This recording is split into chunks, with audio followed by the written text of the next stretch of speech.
이번에는 디트로이트 라이언스와 시카고 베어스 경기 이어가 보도록 하겠습니다. 24대 14로 시카고 베어스가 승리를 가져갔는데 일단 지난주 최악의 한 주를 맞았었던 저스틴 필즈가 반등에 성공을 했습니다. 그러니까 반등에 얼마나 시간이 걸릴까 저는 좀 걱정 반, 뭐 기대 반으로 지켜봤는데 네. 생각보다 이제 빠르게 회복을 하면서 팀을 승리로 이끌었어요. 그래서 네. 필즈가 경기 후 인터뷰에서 이제 밝힌 내용을 보면 러셀 윌슨이 나는 역경을 사랑한다라고 이제 트위터에 남긴 글이 있었다 그러더라고요. 네. 그러니까 아마 윌슨도 지금 최근에 연패를 경험하다 보니까 뭐 그런 글을 남겼던 것 같은데 필즈가 이거를 보고 좀 마음을 다잡는 계기가 됐다 이런 이야기를 하더라고요. 예. 그래서 사실 지난 선발 데뷔전은 뭐 리그 역사에 남을 정도로 좀 졸전이었다. 좀 이제 그런 생각이 들었는데 그에 좀 좌절하지 않고 좀 빠르게 이제 마음을 추스르고 더 열심히 준비해서 나온 거. 이게 뭐 필즈가 앞으로 NFL 커리어에서 어떤 모습, 어떤 기록을 남길지는 모르겠지만 그래도 조금 희망이 보인다. 뭐 그런 생각이 들었습니다. 예. 뭐 어쨌든 상대가 굉장히 좋았다라고도 얘기를 해야겠죠. 그래서 뭐 기록적으로 보면 뭐 209 패싱 야드에 1개 인터셉션 정도가 있었는데 일단 지난 경기와 비교하면 이제 굉장히 이제 좋아진 모습이었고 특히 그 발을 살려서 좀 플레이를 연장하는 모습 그게 좀 저는 이제 인상적이었어요. 그래서 예. 다니엘 무니에게 64야드 전진을 만들어낸 딥볼에서는 또 어깨를 보여주기도 했고 이렇게 분명히 좀 자신이 잘할 수 있는 것이 있다는 것을 보여줬거든요. 예. 그래서 필즈가 뭐 앞으로 점점 더 적응을 해 나가기를 좀 응원을 하겠습니다. 네. 뭐 필즈가 이날 잘한 것도 잘한 거지만 이날 이제 맨 내기가 이 플레이 콜링에 대한 고단을 오펜시브 코디네이터에게 넘겼다 그래요. 사실 지난 시즌에도 베어스가 연패에 빠져 있을 때 이런 선택을 한번 했었어요. 근데 사실 그 당시에는 뭐 큰 효과가 없었고 다시 이번 시즌을 앞두고 맨내기가 이제 플레이 콜링 권한을 가져왔는데 네.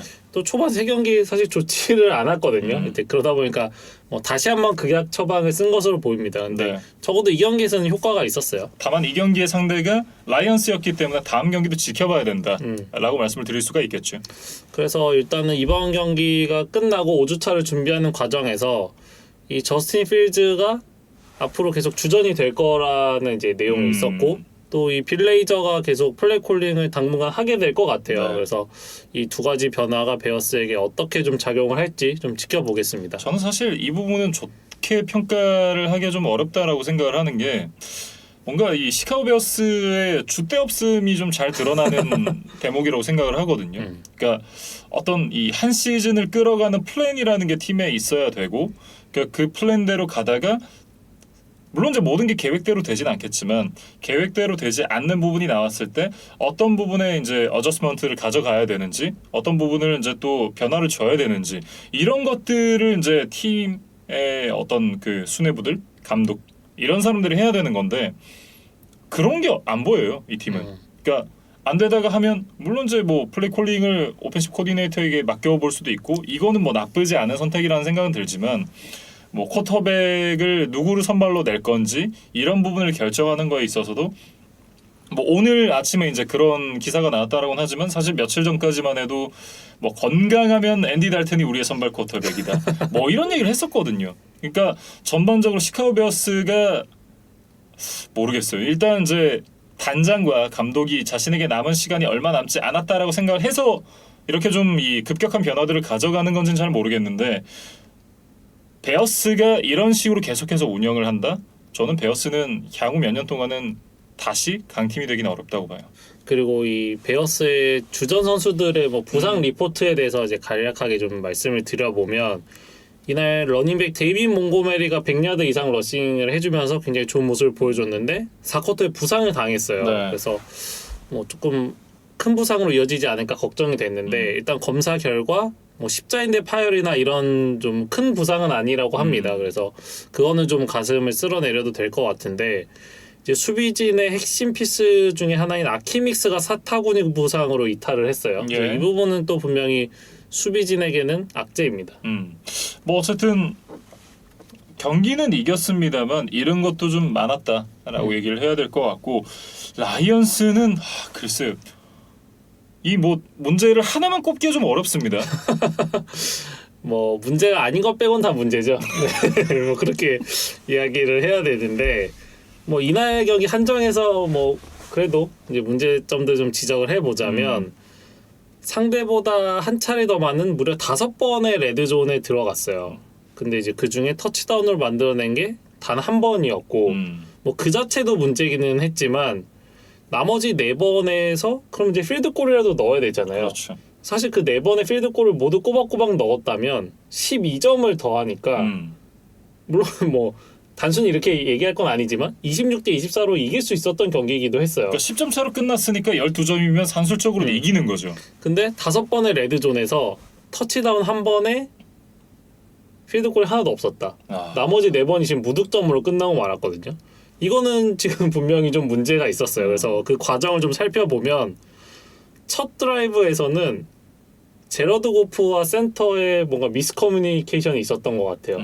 칩스는 연기를 했는데 네. 라이언스는 진짜 문제가 있었습니다. 그래서 이거 봤어요. 네. 고프가 이렇게 뭐 손짓을 하면서 그 동료 선수들에게 이제 이야기를 하기 위해서 이제 한 걸음 걸어 나왔는데 그러니까 오디블을 하고 있는데 스냅을 했잖아요. 네. 그러면서 이게 고프의 몸을 맞고 뭐 튕겨져 나가면서 뭐 이제 플레이를 만들 수가 없었죠. 네, 그러면서 이게 심지어 고포리 상황이었어요. 맞아요. 그래서 이거를 실패를 했고 그다음에 스트립색 펌블을 당한 장면도 있었고 뭐 이런 상황들이 좀 반복이 되다 보니까 뭐 레드존에서 계속 좀 문제가 생기고 말았던 라이언스였습니다. 네. 뭐 어쨌든 전반적으로는 뭐 경기 운영부터 뭐 선수들의 어떤 손발 그리고 이제 뭐 얘기하다 보니까 뭐 얘기할 게 너무 많은데 그냥 다 좋지 않았다. 뭐 이렇게 좀 얘기를 할까요? 그래서 이제 이거를 기록적으로 좀 살펴보면 라이언스가 굉장히 공격적인 플레이 콜링을 하고 있기는 해요. 그러니까 시즌 4경기에서 무려 10번이나 고포를 시도를 했다 그래요. 그러니까 고포릿을 한다는 것 자체가 지고 있다는 얘기잖아요. 이기고 있는 상황에서 고포릿 잘 안 하잖아요. 뭐 그런 이제 부분도 있겠죠. 근데 이제 결과적으로 3번밖에 성공을 하질 못했으니까 성공률이 지금 30%거든요. 이것 자체도 이제 최하위권이고 뭐 조금 더 이제 범위를 넓혀 보면 서드 앤 슛 혹은 포스 앤 슛 요 상황들에서 좀 굉장히 약한 모습을 보이고 있는 게 라이언스의 문제예요. 네. 그래서 그 이유는 뭐 아무래도 리시버진들의 역량이 좋지 않고 뭐 고프의 패스도 정교하지 않은 이제 이런 문제들이 있는데 이거를 조금 더 세부적으로 살펴보면 서드 다운 혹은 포스 다운에서 3야드 혹은 그 미만으로 남았던 상황이 총 22번이었다 그래요. 근데 여기서 5번의 러싱 시도, 17번의 패스를 시도했거든요. 근데 러싱은 5번 중에 4번을 성공했고 패스가 17번 중에 6번밖에 성공을 하지 못했어요. 그러니까 결국 이 패싱 쪽에 좀 문제가 있었던 거죠. 네. 그래서 그러니까 저는 사실 감독의 어떤 그 디시전 메이킹이 좀 구린 게 아닌가. 그러니까 고프를 너무 믿고 있다라고 제가 이제 지난주에 말씀을 드렸었는데 결국 이제 그런 부분들이 이 스탯에 녹아 있는 거잖아요.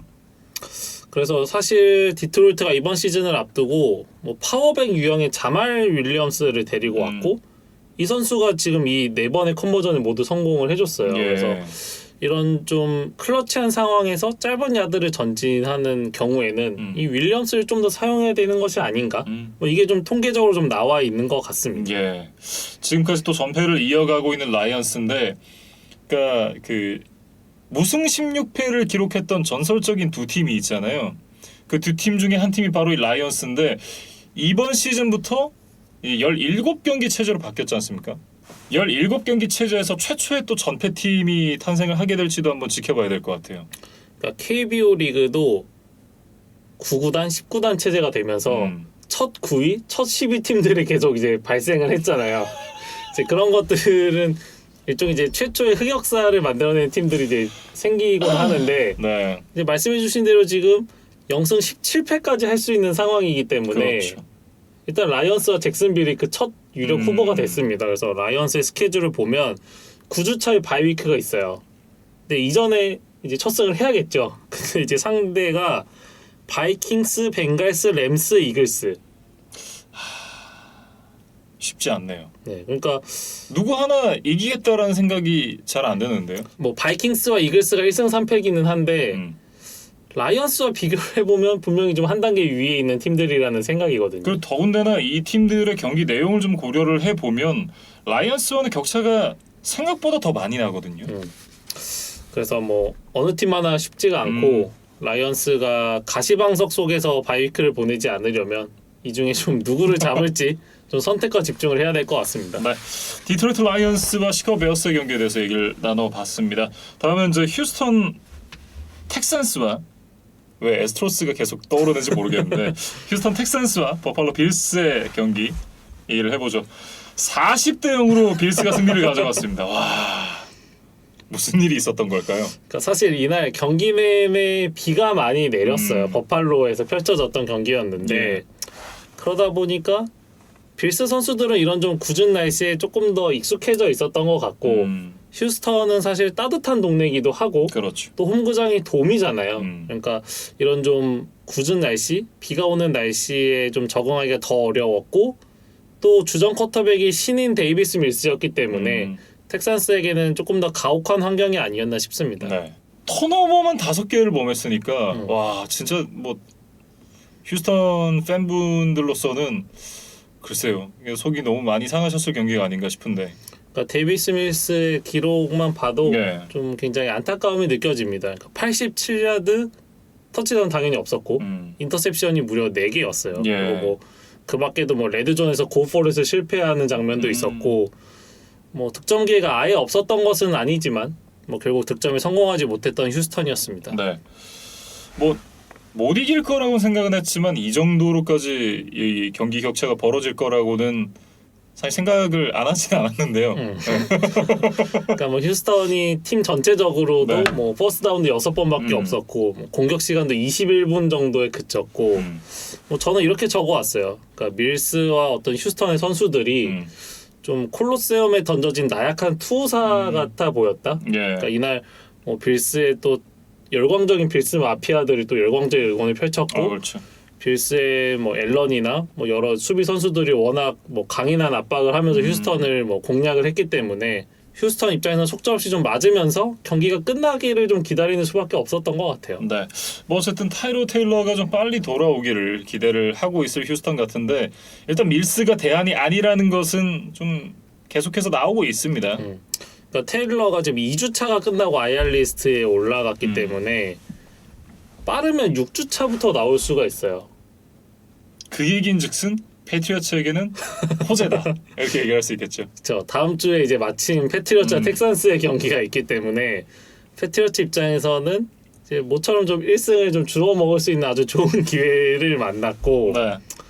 뭐 현지 기사를 살펴보면 이 IR 리스트에서 풀리는 6주 차에도 테일러가 나오기가 쉽지는 않을 것 같다는 뉴스가 있더라고요. 예. 그러니까 몸 상태가 그렇게 빠르게 좀 회복되고 있는 것 같지는 않아요. 그래서 당분간 좀 꿈도 희망도 없는 경기를 좀 치러야 될 것 같습니다. 네. 빌스는 이제 시즌 2번째 셧아웃 경기를 벌써 만들어냈습니다. 그 지금 4경기밖에 안 했는데 벌써 2번째 셧아웃 경기를 펼쳤습니다. 그래서 이것도 좀 진기록이라고 해야겠어요. 그래서 조시 앨런이 사실 첫 패스부터 인터셉션을 던지면서 조금 불안하기는 했는데 네. 이내 뭐 좀 정신을 차렸다. 그래서 뭐 손쉽게 뭐 대량 득점을 냈고 4쿼터 중반에는 이제 트루비스키와 뭐 교대를 하면서 이제 휴식을 좀 취할 수가 있었어요. 어쨌든 이렇게 큰 점수차로 앞서 나가게 되면 사실 선수들의 어떤 집중력이라든지 이런 부분들이 떨어질 수밖에 없는데 그럼에도 뭐 무난하게 이 영승을 가져갈 수 있었던 부분은 또 선수들의 칭찬은 안 할 수가 없는 것 같아요.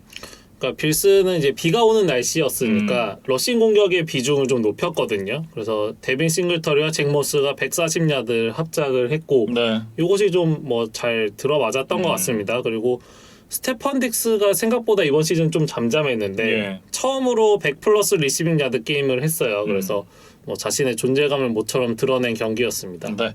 그리고 이제 이날 전기가 끊어졌다고요? 네, 그러니까 저도 이제 40분 하이라이트를 보는데 경기 중간에 이 해설자와 어떤 그래픽 포맷이 좀 바뀌더라고요. 네, 그래서 이게 무슨 일인가 하고 이제 좀 찾아봤는데 예. 이날 경기가 있었던 그 하이마크 스타디움에 전기가 끊기면서 이제 CBS의 방송도 좀 중단이 되는 해프닝이 있었어요. 그래서 근데 이게 뭐 저는 당연히 비가 왔으니까 와, 생각만 해도 끔찍한데요. 네, 진짜. 비가 왔으니까 당연히 날씨 때문이라고 생각을 했는데 그게 아니라 이날 버팔로 지역에 자동차 사고가 있었다 그래요. 근데 요거를 좀 처리하는 과정에서 뭔가 좀 이제 전기 쪽에 문제가 생긴 것 같습니다. 그러면서 경기장 전원이 뭐 꺼지기도 하고 뭐 이런 일이 있었다고 해요. 그래서 CBS가 이날 경기를 맡았던 방송사였는데 이제 급하게 그 비디오 피드만 살려서 이거를 이제 현장 중계진을 연결할 수가 없자 이제 스튜디오에 있는 이제 패널들에게 이제 중계를 맡겼고 이게 지금 비디오만 살아서 간 거고 오디오가 죽었다 그래요. 그래서 오디오는 지난 시즌에 이제 코로나 없을 때 뭐 가상 관중 소음 이런 거 준비된 게 있잖아요. 그걸 이제 급하게 넣어가지고 듣기만 해도 스트레스 받네요. 그래서 이거를 뭐 해서 4쿼터 중반까지 아마 2쿼터 중반이었나요? 뭐 3쿼터였나요? 그때부터 좀 문제가 생겨서 4쿼터 중반까지 이렇게 좀 불완전한 상태로 중계가 이어졌고 이제 4쿼터 중반에서야 이게 문제가 해결이 되면서 이제 현장 중계진으로 다시 이제 연결이 됐어요. 그래서 이날 중계를 맡았던 베스 모인스 그리고 티키 바버가 이제 중계를 했는데 그 저희가 지난 시즌에도 한번 말씀드렸던 여성 캐스터가 이 경기를 맡으셨습니다. 그래서 참 힘든 하루였을 것 같아요. 네, 그래서 뭐 와, 진짜 스트레스 받았거든요. 이게 저는 이제 제가 하는 일이 이거잖아요. 그러니까 하다가 중간에 방송 사고가 나면 진짜 극도의 스트레스가 오거든요.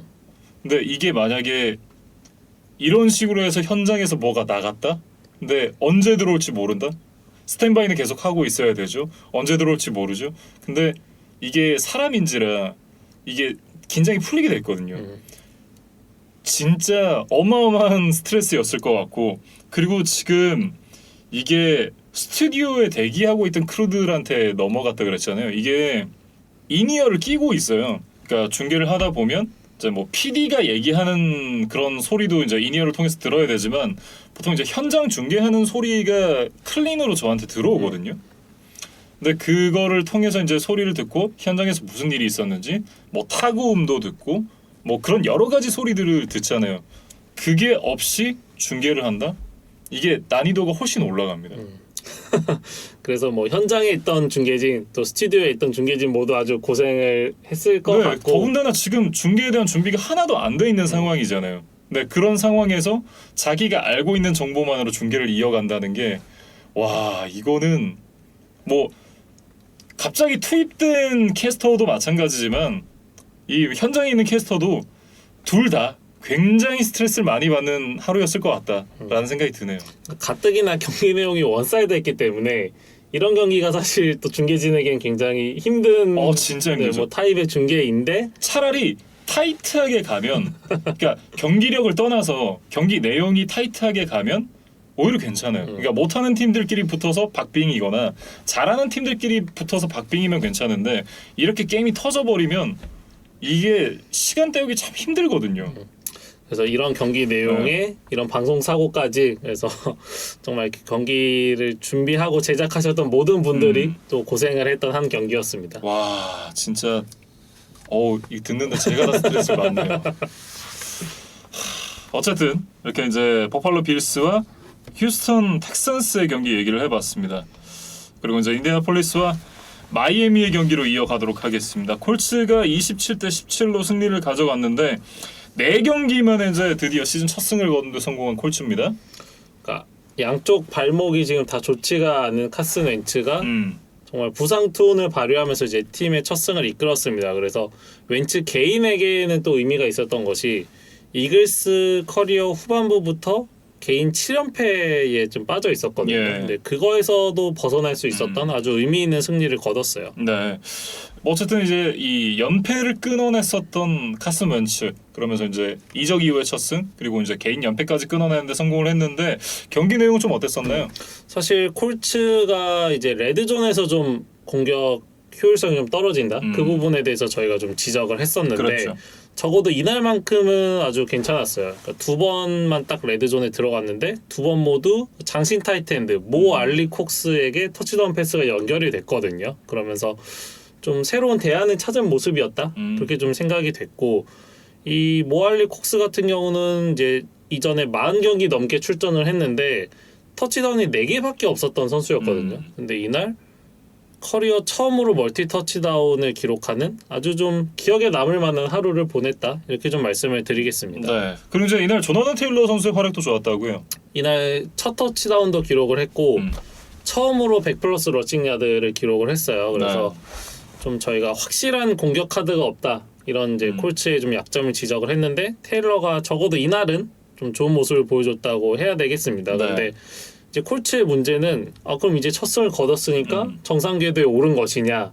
라고 이제 물어보시면 거기에 선뜻 예스라고 대답을 하기는 좀 힘든 것 같아요. 예. 왜냐하면은 퀸튼 넬슨이 지금 IR 리스트에 올라갔거든요. 그러면서 이제 최소 3경기 결정이 확정이 됐는데 사실 데뷔 이후에 한 경기도 빠짐없이 전 경기 출장을 이어오던 퀸튼 넬슨의 결장. 그러니까 분명히 경미한 부상들은 종종 있었을 텐데 다 참고 뛰어왔던 선수인데 이제 도저히 뛸 수가 없는 상황이라는 거잖아요. 그렇죠. 그러니까 분명히 넬슨의 이탈은 좀 치명타고 리시버 T.Y. 힐튼도 사실 IR 리스트에서 돌아올 수 있는 시간이 지났는데 여전히 돌아오지를 못하고 있습니다. 예. 그러니까 여전히 좀 몸 상태가 안 좋은 것 같아요. 뭐 거기다 이제 웬츠도 지금 경기를 뛰고 있긴 하지만 아직 몸 상태가 완전하지 않고 그러다 보니 또 어떻게 부상으로 이어질지 모르는 상황이거든요. 사실 이제 웬츠 선수가 부상이 계속해서 있는 선수잖아요. 그러니까 뭐 포지션은 다르지만 부상 부위, 부상을 당한 시기, 부상을 치료하기 위해 받았던 수술 이게 퀸튼 넬슨과 지금 거의 동일한데 넬슨이 결국에는 참다 IR 리스트에 올라갔단 말이죠. 예. 그러니까 웬츠도 사실 좀 위험한 상황으로 보여요. 그래서 콜츠가 뭐 어찌어찌 시즌을 뭐 치러가고 있지만 좀 늘 시한폭탄을 안고 있다. 그리고 지금 다음 주도 기세가 좋은 레이븐스와 만나기 때문에 네. 당장 연승을 이어가기가 쉽지는 않은 상황입니다. 어쨌든 그럼에도 시즌 첫 승을 거뒀다라는 것에 좀 의미를 둬야 될 것 같고 마이애미 얘기로 좀 넘어가 보면 마이애미는 이제 투아가 빠진 이후에 계속해서 좀 좋지 않은 행보를 이어가는데요. 또 3연패 빠지게 됐죠. 뉴잉글랜드를 제외하고는 지금 모두 지고 있습니다. 그러니까 제가 속상한 게 이런 거예요. 꼭 마이애미한테 한 경기를 줘요. 그러니까 지금 마이애미는 공격이 지금 완전히 무너졌어요. 이제 그러다 보니까 자신들이 잘하던 수비와 스페셜 팀까지 조금 부정적인 영향을 받는 것 같아요. 네. 그러면서 지금 3연패인데 이날도 보면은 상대 공격을 잘 막아내고 펀트를 유도했는데 스페셜 팀에서 뭐 오프사이드 반칙을 범하면서 뭐 드라이브를 연장시켜주고 이게 결국 터치다운으로 연결이 되고 이런 좀 안 좋은 모습이 있었고 후반 첫 수비에도 사실 콜츠를 필드골로 좀 이제 제어할 수 있는 기회가 분명히 있었거든요. 네. 근데 여기서 뉴트럴 존 인프랙션 페널티가 또 나오면서 퍼스트다운 갱신으로 또 이어졌어요. 예. 이러면서 또 터치다운이 나왔고, 그러니까 사실 돌핀스가 잘 될 때는 수비나 스페셜 팀에서 선제적으로 좋은 어떤 플레이메이킹, 좋은 모멘텀을 만들어 주면 이제 공격이 그걸 받아 먹어서 점수로 이어지고. 그렇게 해서 승리를 만들고 이런 것들이 뭐 지난 시즌 돌핀스의 좋은 성공 방정식이었는데 지금 올해는 그게 전혀 지금 작동을 안 하고 있습니다. 네. 그리고 이제 이 자코비 브리셋이 지난 시즌까지 몸담았던 콜츠를 상대를 하게 됐는데 글쎄요. 그러니까 뭐 저는 이제 경기를 보진 않았지만 기록했던 어떤 스탯들 그리고 어떤 뭐라고 해야 될까 경기 결과 이런 것만 놓고 봤을 때는 결국 좋은 경기력은 아니었다라는 생각이 드는데요. 물론 뭐 투아가 드래프트 픽도 워낙 높았고 또 워낙 기대를 받았던 거에 비해 못하고 있어서 좀 팬들이 실망을 하고 있는 것도 사실이지만 네. 그렇다고 브리셋이 지금 잘하고 있는 거는 아니에요. 그러니까 이날도 199 패싱 야드를 던지기는 했는데 사실 점수차가 벌어진 4쿼터에 123야드가 나왔거든요. 아하. 그러니까 3쿼터까지는 이제 굉장히 안 좋았다는 결국 얘기고. 이제 이 3쿼터까지는 77야드만 기록하고 있었다는 얘긴데요. 그러니까 이게 지금 뭐 마이애미가 점수를 내기 좀 어려운 이유였고 4쿼터에도 스트립색 펌블 턴오버를 기록하면서 이제 3 포지션까지 좀 벌어지는 좀 원인을 제공하고 말았어요. 이제 네. 그러다 보니까 마이애미가 이번 경기 좀 이기기가 어려웠던 것 같습니다. 이 부분에 대해서는 그런 얘기들이 있더라고요. 이제 투아가 왼손잡이기 때문에 왼손잡이 쿼터백 위주로 이 플레이북을 다 바꿔놨는데 갑자기 부상으로 이탈을 하게 됐고 그러면서 이제 자코비 브리셋은 또 오른손잡이잖아요. 근데 그런 부분에 있어서 플레이북과 어떤 그 스킴적인 측면이 이 브리셋과 안 맞는 것이 아니냐. 그러면서 팀의 공격 스킴 자체가 꼬여버렸다라는 얘기들도 있거든요. 어쨌든 사람은 이제 적응의 동물이기 때문에 이제 왼손 쿼터백에 맞게 뭐 모든 것이 좀 세팅이 돼 있는데 그게 또 한순간에 바뀌기가 쉽지 않겠죠. 그렇죠. 예, 그래서 네. 마이애미가 좀 그런 문제까지 좀 안고 있는 것으로 보이고 지금 투아가 IR 리스트에서 풀리려면 6주 차까지 기다려야 돼요. 아무리 빨라도. 다음 주 경기도 브리셋이 나올 수밖에 없는 상황인데 지금 다음 주 상대가 템파베이와의 원정 경기입니다. 쉽지 않네요. 네. 그래서 사실 투아가 있어도 쉽지 않은 경기인데 네. 지금 뭐 브리셋이 뭐 또 나올 수밖에 없다. 그러니까 마이애미가 지금 4연패를 좀 각오를 해야 되는 상황입니다. 네, 이렇게 이제 돌핀스와 콜츠의 경기에 대해서 얘기를 해봤고 다음은 이제 워싱턴 풋볼 팀과 애틀랜타 펠컨스 경기입니다. 34대 30으로 워싱턴이 승리를 가져갔습니다. 굉장히 팽팽한 경기였습니다. 그러니까 엎치락 뒤치락 굉장히 리드도 여러 번 바뀌었고 4쿼터 막판까지 계속 이제 원 포제이션 이내에서 뭐 두 팀이 아주 아웅다웅 다퉜는데 결국 뭐 워싱턴이 승리를 했고 네. 사실 그 하이니키가 상대 어떤 수비 압박을 받으면서 거의 세게 당할 것처럼 보였거든요. 근데 그 상황에서 집중력을 잃지 않고 공을 엔드존으로 던졌고 이 어떤 자세가 무너진 상황에서 던진 패스를 테리 맥러린이 아주 멋지게 잡아내면서 뭐 턱 밑까지 추격했던 거. 여기서 좀 워싱턴의 좀 기세가 올라가면서 이제 최종적인 역전승까지 좀 할 수 있었던 것 같아요. 네. 그러니까 하이니키가 지난주에 이제 제가 그런 얘기를 했었잖아요. 그러니까 하이니키의 어떤 한계를 보여줬던 경기였다라고 말씀을 드렸는데 또 이 경기는 테일러 하이니키 희망편이라고 얘기를 해야겠죠. 그래서 일단은 그렇게 해서 2점 차까지 잘 쫓아갔고 마지막에 이제 그때도 또 상대 수비에게 쫓기고 있었는데 네. 하이니키가 열심히 뭐 리시버들을 찾다가 인터뷰에 따르면 4명의 리시버를 봤는데 모두 열리지 않아서 5번째 대안을 찾은 것이 JD 맥키식이었다고 해요. 그래서 예. 달리고 있던 반대쪽에 서 있던 맥키식에게 이제 뭐 레터럴 패스를 던졌고 맥키식이 재빠르게 수비 한 명을 따돌리고 이제 엔드존으로 이제 돌파를 해서 이제 멋지게 마지막 다이빙 터치다운 성공을 했거든요. 그러면서 워싱턴이 아주 짜릿한 승리를 거뒀고 애틀랜타는 이제 마지막 드라이브에서 헤일메리를 던져봤지만 이게 연결이 되지 않으면서 이제 패하고 말았습니다. 네. 그러면서 또 기적의 승부사로 떠오르고 있는 테일러 하이니키인데 개인 브랜드를 또 내면서 이제 옷을 또 런칭을 했더라고요. 네. 이렇게 이제 T H 이렇게 해가지고 이제 브랜드를 하나 또 만들었던데 새로운 또 수익 사업에도 뛰어들었습니다. 그러니까 사실 TB12 이제 톰 브레이디 정도 급이 돼야 그렇게 좀 개인 그렇죠. 브랜드를 내는데 또 하이니키가 좀 새로운 시도를 하고 있는 것으로 보이고 예. 이날 뭐 워싱턴 선수들 중에 이제 뭐 이야기할 만한 선수는 2명 정도 더 있는 것 같아요. 디안드레 카터가 후반 시작과 함께 101야드 킥오프 리턴 터치다운 해준 거 굉장히 이제 힘이 됐고 네. 사실 그 워싱턴 이번 시즌 영입한 선수들 중에 기대를 모았던 것이 바로 리시버 커티스 세뮤얼이었거든요. 근데 이 선수가 시즌 시작과 함께 IR 리스트에 올라가면서 이날 경기가 사실 데뷔전이었어요. 예. 그래서 어떤 모습을 보여줄까 뭐 좀 이제 지켜봤는데 경기 초반에는 좀 모습이 보였거든요. 그래서 예. 4번의 캐치 19야드를 했지만 경기 중반 어느새부터는 좀 보이지를 않았습니다. 그래서 일단은 첫 경기였으니까 뭐 좀 웜업을 했다 이렇게 좀 얘기를 해야겠어요. 네. 뭐 어쨌든 이 첫 술에 배부를 수가 없잖아요. 네. 그러면 점점 더 나아진 모습을 보여주지 않을까라는 생각이 들고 펠컨스 얘기로 좀 넘어가 볼까요? 일단 맨 라이언이 이날 이제 또 턴오버 없이 4개 터치다운을 기록을 했는데 팀은 패배를 하고 말았습니다. 라이언 입장에서는 모처럼 좀 좋은 기록을 냈는데 이게 승리로 이어지지 못한 게 좀 아쉬울 것 같고 이번 주도 또 코데럴 패터슨 얘기를 하지 않을 수가 없습니다. 저를 보면서 이제 웃으시는 이유가 있을 텐데 또 부끄럽네요. 네. 근데 이날은 정말 얘기를 안 할 수가 없는 게 3개의 리시빙 터치다운을 포함해서 116 스크리미자들 기록을 했거든요. 근데 이거를 이제 나눠서 보면 팀 내 러싱 리더이기도 했으며 팀 내 리시빙 리더도 이 코데럴 패터슨이었어요. 네. 뭐 제가 얘기를 안 할 수가 없습니다. 그래서 사실 한두 경기 잘할 때는 좀 뭐 촌놈 마라톤 아닌가? 뭐 이런 생각을 좀 했었는데 이게 지금 4경기째 계속 좋은 활약이란 말이죠. 네. 그러니까 커리어 후반부에 좀 마지막 불꽃을 태우고 있다 이런 느낌이 좀 확실히 드는 상황입니다. 네. 어쨌든 이제 활약을 할 때마다 저를 부끄럽게 만드는 코데럴 패터슨 선수인데요. 이날도 굉장히 좋은 퍼포먼스를 또 보여줬네요.